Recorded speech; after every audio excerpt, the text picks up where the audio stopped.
ఎన్నికలు దగ్గర పడేసరికి చంద్రబాబుకు బీసీలు గుర్తొచ్చారని సజ్జల రామకృష్ణారెడ్డి విమర్శించారు. బీసీల తోకలు కత్తిరిస్తానని, బీసీలు జడ్జిలుగా పనికిరారని ఇదే చంద్రబాబు గతంలో అన్నారని విమర్శించారు. ఇలాంటి వ్యక్తిని నమ్మడానికి బీసీలు సిద్ధంగా లేరని సజ్జల అన్నారు.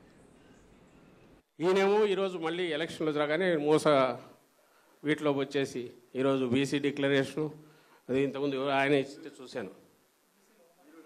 బీసీల గురించి ఆయన మాట్లాడిన వేరే అక్కర్లా, మీ తోకలు కత్తరిస్తాననిందో, బీసీలు జడ్జీలుగా పనికిరారు హైకోర్టు జడ్జీలు కానీ సుప్రీంకోర్టు వాళ్ళకి రాసిన లెటర్ కానీ బయటపడింది కదా.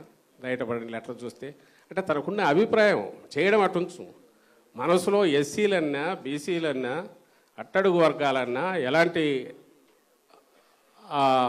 అభిప్రాయం ఉంది అతని తలకాయలో చూస్తే ఇంక మిగిలినవి ఇంకా అసలు తనకే చులకన నాయకుడికి ఒకసారి చులకన భావం ఉన్నాక, నాయకుడు ఒకవేళ అలాంటి హేళన భావం ఉన్నాక, చీత్కరించే మనిషి అయ్యాక ఇంకా అతను వెనకుండే ముఠా ఎట్లుంటుంది, ఆ పార్టీ ఎట్లుంటుంది.